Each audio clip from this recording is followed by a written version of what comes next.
В казахстанских детских садах к 2026 году внедрят новую модель дошкольного образования, по которой детей будут обучать не на занятиях, а через игру.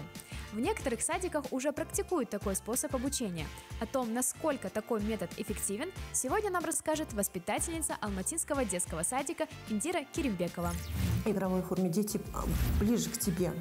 А как за партой, когда они сидят, они уже устают, дети. Они же маленькие еще, они не готовы на это. Поэтому они постоянно устают, и они не хотят заниматься уже. Детям это неинтересно. Я не против того, что в игровой форме, но старшим деткам это уже постоянно играть, они уже привыкают. И когда они сидят за партой, надо писать, учить их, рисовать. Они не хотят этого. По словам министра просвещения Асхата Эмагамбетова, можно сказать, что это самое большое изменение в сфере дошкольного воспитания и обучения за годы независимости. Если раньше дошкольники учили уроки по 20 минут, то теперь с учетом международного опыта воспитательный процесс и обучение будут проходить через игру. Игра – это естественная деятельность, которая подходит душе и телу ребенка. Так знания будут легче и лучше усваиваться. Я вообще сама не против, дети, чтобы в игровой форме были малыши, вот средняя группа игровой форме, я не против. А старшие группы и подготовительные группы, я думаю, это мое мнение, чтобы смешивать и игровой форме, и чтобы за партой сидели, потому что дети быстро привыкают. Даже взрослые быстро привыкают к этому.